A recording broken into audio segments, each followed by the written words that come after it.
Hola a todos y bienvenidos a otro episodio más de WhatsApp Británico, donde conectamos ideas y unimos perspectivas. Hoy es 23 de abril y celebramos con entusiasmo el Día Internacional del Libro, una fecha para recordar el poder de la lectura, la imaginación y el lenguaje. En el Colegio Internacional Británico lo celebramos a lo grande con recreos culturales tanto en italiano como en francés, donde los chicos han podido disfrutar de cuentos, karaokes, juegos, desfiles culturales, además de lectura de cuentos, el storytelling, charlas y conversatorio con autores. Y para este programa tan especial nos acompaña hoy una invitada que vive entre palabras, versos y el significado, tanto de la poesía como de la lexicografía. Ella es Valeria Guzmán Pérez. Con ella hablaremos sobre la literatura, la poesía, el poder del lenguaje y también sobre cómo ha cambiado junto con las redes sociales. Valeria, como les había comentado, es poeta, lexicógrafa y docente. Ha trabajado en instituciones como la Academia Mexicana de la Lengua y actualmente en la Academia Ecuatoriana de la Lengua. Es también directora del proyecto Mujeres al Oído, que difunde audios de escritoras ecuatorianas contemporáneas. Entre sus libros se encuentran Efusiva Penitente, Ofidias, Animalemas, y su más reciente obra, Un silencio tan blanco.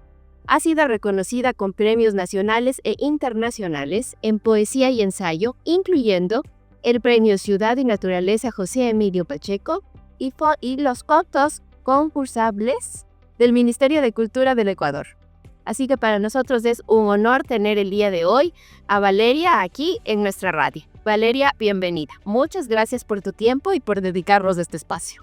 Hola Ana María, muchísimas gracias por recibirme en este espacio y me encanta que podemos conversar sobre lo que más me gusta, que son los libros y las palabras. Qué bueno tenerte aquí, es un honor para nosotros. Vamos a conversar justamente un poquito. ¿Qué significa para ti el Día del Libro? Gracias, Pato. Justo hoy que es el 23 de abril, Ya estamos celebrando este día. Eres parte de nuestros invitados especiales en el colegio justamente para esta semana de celebración. Así que para ti, ¿qué significa este día? Gracias. Bueno, te imaginarás que para mí todos los días de mi vida, desde hace unos 20 años quizá, son día de libro. Es decir, no pasa un día de mi vida sin que yo ni tenga algún tipo de relación con los libros. De tipo de relación que sea, ¿no? Que los ojee, que los difunda, que los lea en voz alta, o que los lea de manera muy personal, interior, en fin, ¿no? Mi vida está rodeada de libros y esta es una elección que yo tomé, sí, casi hace unos 20 años cuando decidí estudiar literatura y dedicarme a escribir. Y creo que lo hice precisamente para estar siempre rodeada, siempre acompañada de los libros y de lo que eso significa, ¿no? De todas esas historias, vidas, posibilidades, experiencias de las historias que están ahí. Pero me encantan las celebraciones también. Entonces, si bien para mí todos los días son día del libro, pues me encanta que lo haya hecho especial para ti. Que haya una fecha especial de día del libro, sobre todo porque creo que sirve para impulsar la lectura entre un público más neófito. Claro, cuando digo es una fecha especial para ti, me refiero más al significado que tiene para ti esta celebración como tal, ¿no? ¿Cuándo te diste cuenta que tenías una pasión por los libros? Hoy yo creo que desde muy chiquita, sabes, para mí aprender a leer fue, creo que la revelación más importante de mi vida. Yo hasta ahora le escribo a mi maestra de primer grado y le digo gracias, la amo. O sea, usted me cambió radicalmente la vida. Porque antes de saber leer, pues lo que hacía era escuchar cassettes, en mis tiempos, ¿no? Cassettes de cuentos, que les daba 1 y 1000 veces la vuelta. Pero cuando aprendí a leer, tuve entonces la libertad de acercarme yo misma a los libros, y eso fue como a los 6 años. Así que en ese momento. Desde ahí cambió tu vida. Sí. Bueno, además que los cuentos cuando lees es como que te trasladas, ¿no? Como que te viajas en un mundo, te metes en la historia. Sí, yo sí soy muy chismosa. Creo que a mí por eso, creo que también por eso leo mucho. ¿Recuerdas algún libro que te haya marcado un antes y un después? Puede ser en tu infancia o en tu adolescencia. Sí, sí, claro, muchos, pero hay uno al que particularmente vuelvo, que es Alicia en el País de las Maravillas de Lewis Carroll. O sea, una cosa muy rara, porque era un libro que yo tendría unos 7 años, la primera vez que lo leí.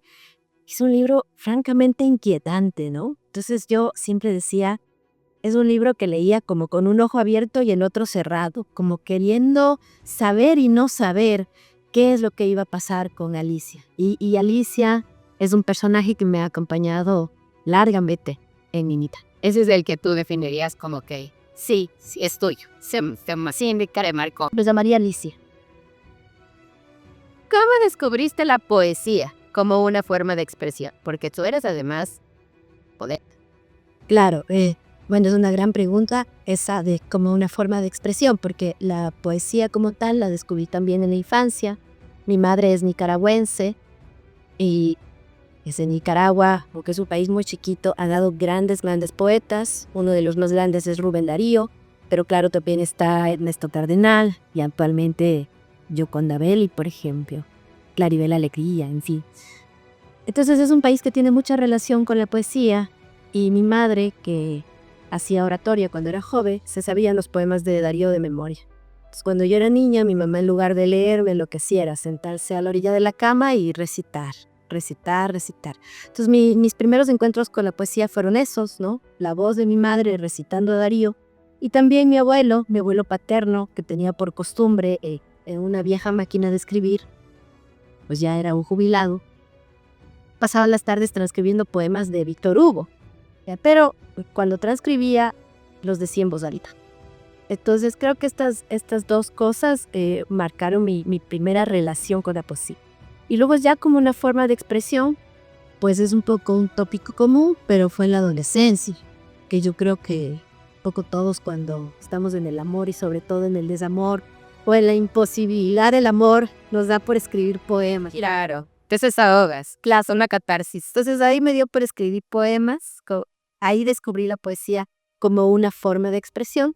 Y bueno, ya luego años después en la universidad que me decidí a escribir la poesía como un género, ya, de otra forma. ¿Y tu poesía cómo la escribes? O sea, ¿tienes un día de inspiración o lo vas preparando, lo vas escribiendo?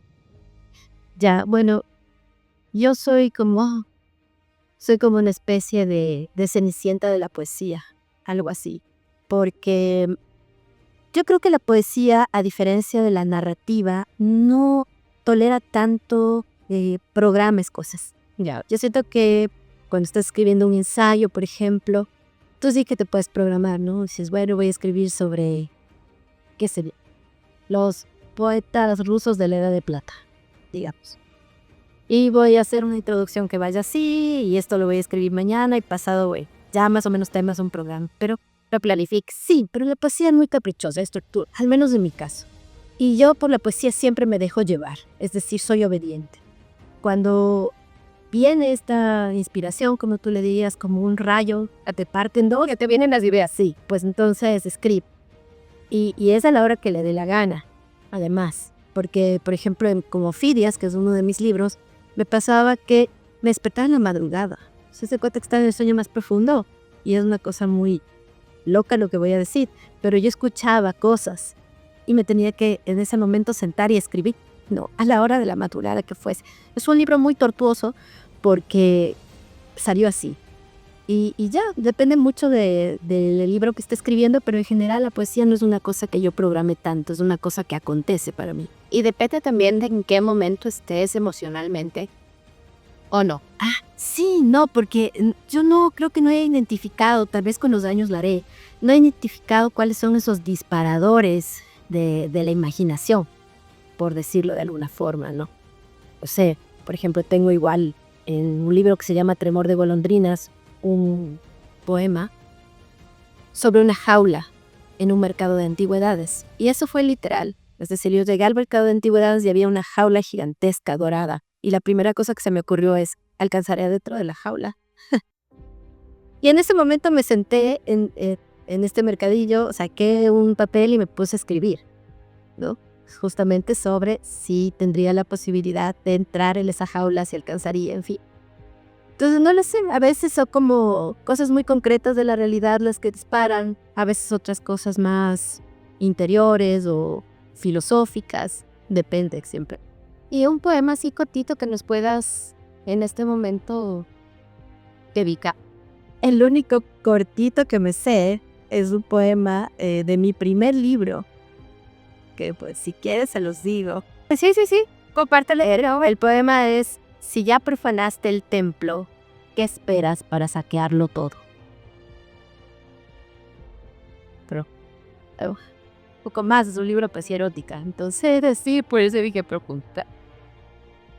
¿Cómo has trabajado, o más bien dicho, qué importancia tú le ves a la lectura en la formación de los niños y jóvenes ahora, ya que has trabajado como docente también, ¿no?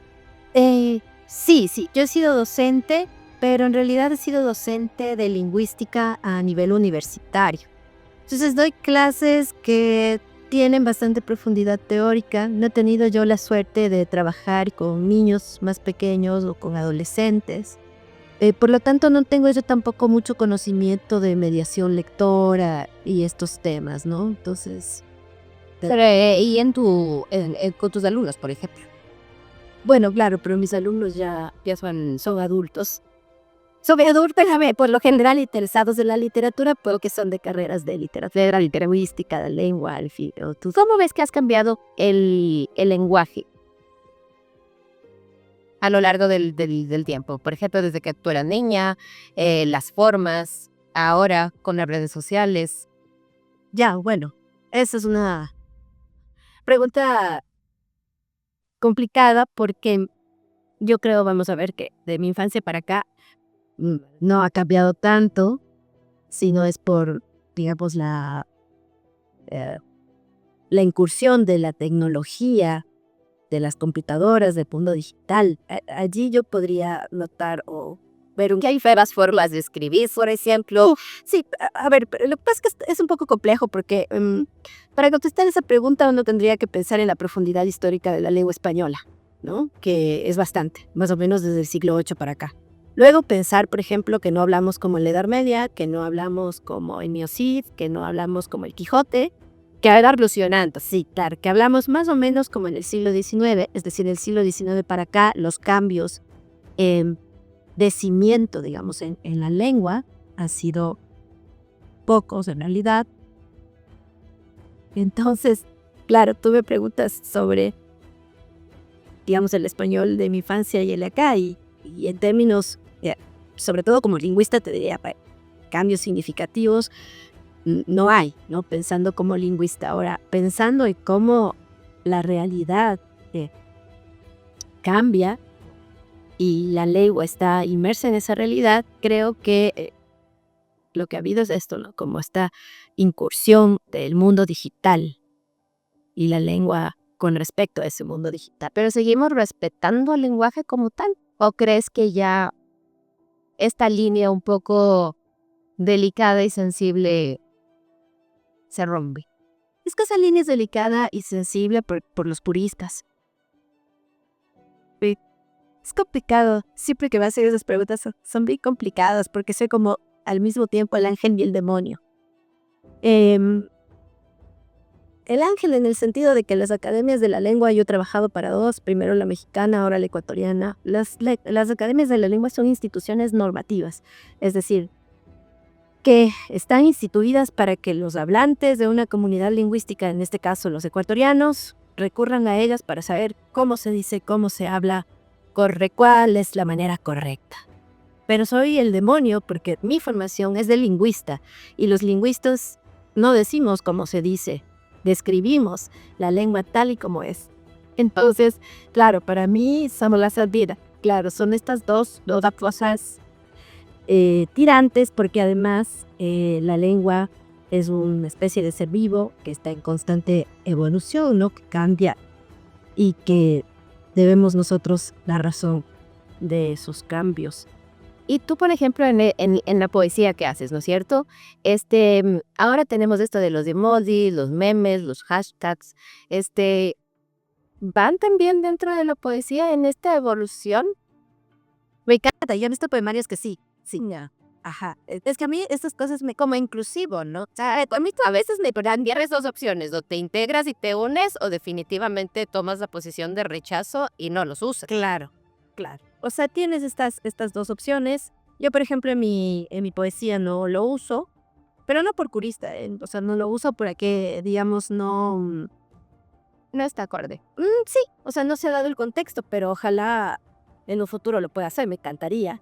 Me encantaría porque yo creo que son formas, dinámicas, ¿no?, de ser de la lengua. Por ejemplo, a mí sí que me encantan los emoticonos, emojis y todo esto para cuando haces los posts o los copies de Drive, en redes, porque son geniales. Me parece que Sí, más amiga. sí, que comunican con un símbolo muy pequeño, ¿no?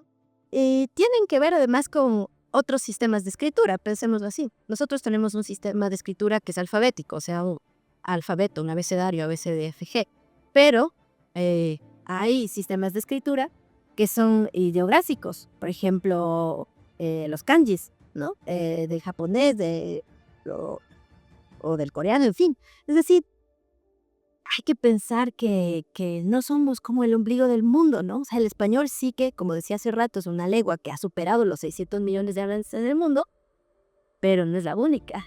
Y hay muchas formas de pensar. Entonces, a mí siempre me gusta cuestionarme cómo pueden convivir todos estos lenguajes, cómo pueden convivir todas estas generaciones, ¿no? La generación de mi bisabuela, de mi abuela, con la mía, con la de mis hijos y la de mis nietos que vendrán. Es decir, todo eso a mí me apasiona porque digo, a ver, ¿qué va a pasar? ¿Cómo se va a transformar? ¿Cómo se va a comunicar ahora la sensibilidad? A mí me parece interesantísimo, o sea, yo no lo puedo condenar. Y que también sigas atrayendo, ¿no? Porque puede también ser un recurso que se utiliza para atraer a las nuevas generaciones. Sí, o sea, tan formal, tan seco, tan frío. Sí, fíjate que a mí me parece fundamental. O sea, me parece fundamental, me parece maneras en las que podemos nosotros establecer un diálogo también, ¿no? Aunque nos veamos un poco, no sé, del bichos. Tú eres también lexicógrafa. ¿Qué es exactamente este trabajo y qué es lo que haces tú? Ya, bueno, ese es mi trabajo real. Y así como que Superman y Clark Kent, o sea, O día soy una importante. como tener dos personalidades así. Claro, soy escritora, me encanta, pero mi trabajo es el de lexicógrafo. Y bueno, ¿con qué se come? La lexicografía es una disciplina de la lingüística que se especializa en el estudio y la producción de diccionarios. Entonces yo específicamente estudié para hacer diccionarios. Ese es mi trabajo. Ese es tu trabajo. Hoy justamente viniste y hablaste aquí de los ecuatorianismos, ¿verdad? ¿Qué es esto? ¿Lo incluyes en el diccionario? ¿Cómo los defines? ¿Cómo se los aprueba? ¿Cuándo ya está aprobado para ser, digamos que incluida esta nueva palabra de uso cotidiano en un diccionario? Ya, buena, es que eran muchísimas preguntas. Sola, bueno, de entrada, este diccionario del que hablamos hoy, que es el Académico de Ecuatorianismos, es una obra colectiva que hemos hecho en conjunto con la Comisión de Lexicografía, que incluye a 8 académicos y 5 lexicógrafos. Entonces, ya desde ahí puedes ver que siempre un diccionario pues es un trabajo colectivo porque es un trabajo muy grande. Este es de ecuatorianismos, que quiere decir es un diccionario contrastivo. Es decir, en este diccionario no te vas a encontrar la palabra mesa, silla, puerta, porque son del español general, del español que compartimos, probablemente esos 600 millones de hablantes de los que hablé hace un momento. Pero sí que te vas a encontrar palabras que se usan en Ecuador y no se usan en España, ojo. Porque las palabras de aquí sí son compartidas con algunos países americanos. Por ejemplo, la palabra sándwich. La palabra sándwich también se usa en Colombia y en Venezuela, creo. Entonces, esa palabra la compartimos, sándwich está ahí, ¿ya? Pero no se usa sándwich en España. Entonces, ecuatorianismo es diferenciar con respecto al español peninsular, o sea, al de España, pero ecuatorianismo un poco inclusivo en el sentido de que también son americanismos. Eso hay que tenerlo claro. Entonces son palabras que formalmente pueden no estar en el español de España. Por ejemplo, la palabra cangui, eso no lo van a decir jamás, o que sí pueden estar, pero con significado diferente. Por ejemplo, la palabra aceitar, como sobornar. Ya está. La palabra aceitar es una palabra que compartimos, pero aquí tiene significado de sobornar, además de echarle aceite a algo. Entonces, ecuatorianismo, en términos técnicos, hay que entenderlo en varios sentidos. ¿Qué otras palabras has incluido así que recuerdes ahorita? Batman Cerato teníamos con los chicos hablar huevadas, patinar el coco, cachar, achachay. Bueno, que ese es un poquito quichua, ¿no? Bueno, es que hay que pensar que el español del Ecuador es un español que tiene como lengua de sustrato otras lenguas originarias. La principal es quichua. Entonces, claro, o sea, achachay puede venir del quichua, pero es una palabra que se usa vivamente en el español del Ecuador. Entonces, por ejemplo, la palabra guagua o la palabra aguaguado, ¿te das cuenta? La palabra aguaguado ya es un derivado de una base del quichua, pero el derivado ya es español. Entonces, sí, claro, hay que ver todo esto, ¿no? Bueno, yo sí uso el wow hasta ahora. Claro, estos. Guagua. Sí, ese uso. Mira todo. Desde tu experiencia, ¿qué pueden hacer los jóvenes para mantener viva esta relación con la lectura cuando tienen tantas pantadas que los distrae? La y la pantalla. Lo importante es leer. Claro, pero es que es bien interesante, porque uno se topa con esto, ¿no? Es que los jóvenes no leen, y yo, ¿en serio no leen? O sea, si tienen, ¿sabes? Todo lo que tienen escrito, o sea, todo lo que tienen que procesar por escrito. Nuestro mundo contemporáneo es casi que gráfico, o sea, quiero decir que pasa por los sistemas de escritura. O sea, tenemos que leer un montón de cosas. Las lábaras también ahora son digitales. Claro. Entonces, bueno, quiero decir, para empezar, que habría que cuestionarnos exactamente a qué les llamamos leer o no leer. Y luego, claro, leer literatura es otra cosa. Pero si los chicos están en las pantallas y hay un montón de plataformas, Bookmate, Storytel, Kindle de Amazon, o sea, no hay ningún problema. Si quieren leer literatura, lo importante es aprovechar. Claro, hacerlo curso. No, y es que imagínate, o sea, esta biblioteca infinita borgiana se hace realidad ahora, con todas estas plataformas que tienen miles de millones de libros gratuito. Eso que antes no podías tener en la biblioteca lo tienes ahora. Entonces, chicos, el mundo está ahí. ¿Qué mensaje les darías a los estudiantes que quieren empezar a escribir? Que escriban. Sí, a mí me encanta porque parece una respuesta de perogrullo, pero no lo es. Decía Gertrude Stein, que es una poeta, decía, escribir. O sea, es que para escribir hay que escribir. Ya. A ver, para empezar, digamos, sin técnica, se vaya siendo natural. Se vaya siendo espontáneo, vayas escribiendo. Tienes que soltar la mano, porque si no sueltas la mano, entonces no empiezas nunca, no vas. Porque, sabes, tienes todo este montón de miedos, miedos, bloqueos, taras. Entonces, claro, lo importante es hacer, claro, tienes que hacer. Ya después piensas en la corrección, piensas en tomar un taller. Claro, pero ya te vas atando. Tú vas perdiendo ese miedo innato que tienes cuando tienes que hacer algo diferente. Enfrentar el miedo a escribir o a la crítica también a veces. Sí, eso te lo compartes. Sí, porque hay muchos escritos que todavía no los compartes y los tienes como propios. Sí, claro, bueno, publicar ya es otra cosa, ¿no? Pero no, porque a veces los chicos escriben, pero se lo guardan. Claro. Y no lo comparten o con sus compañeros o con su familia o con sus profesores, sino se lo van guardando y de pronto un día aparecieron que tuvieron un escrito, pero eso les cuesta a ellos por el miedo a la crítica, a que les critiquen su forma de pensar, de escribir, de transmitir información, compartir sus sentimientos. Sí, bueno, pero yo creo que hay cosas radicalmente opuestas, ¿no? O sea, escribir es una cosa, publicar es otra. Ya con la publicación lo que hay que tener claro es que no todo lo que se escribe es publicable, que hay que pasar por un proceso de edición. O sea, ese ya es otro error totalmente, pero yo creo que escribir inclusive como una forma de catarsis, como decías tú hace rato, como de liberación personal, como de espacio íntimo.